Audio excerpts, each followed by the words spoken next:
আচ্ছা মা, ধরো তুমি একটা জায়গায় বারে যাও আর লজ্জার মাথা খেয়ে বাড়ি আসো, তাহলে কি তোমার সেই জায়গায় বুক ফুলিয়ে যাওয়া উচিত? না, একদমই না।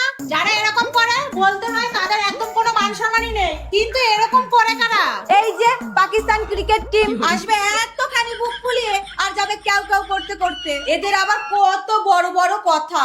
ঠিক বলেছো।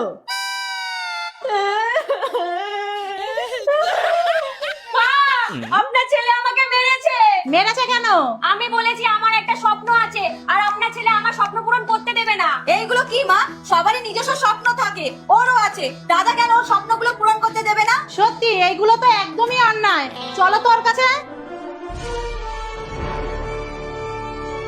কিরে, তোর মধ্যে কি কোনো মনুষ্যত্ব নেই? তুই বউটাকে ধরে মারলি। ওর কি কোনো স্বপ্ন থাকতে পারে না? ওর স্বপ্ন না, জানো ওর স্বপ্ন কি? যেটাই থাক, পূরণ করার দায়িত্ব তোমার। হ্যাঁ, আরে ওর স্বপ্ন হলো ক্রিকেটার হয়ে ইন্ডিয়ার মেয়েদের টিমে খেলবে।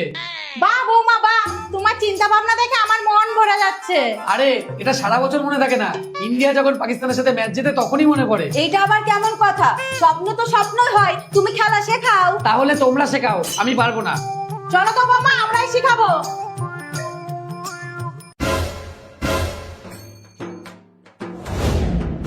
কি করলি এটা? তাহলে শক্ত জায়গায় চল। ঠিক আছে চল।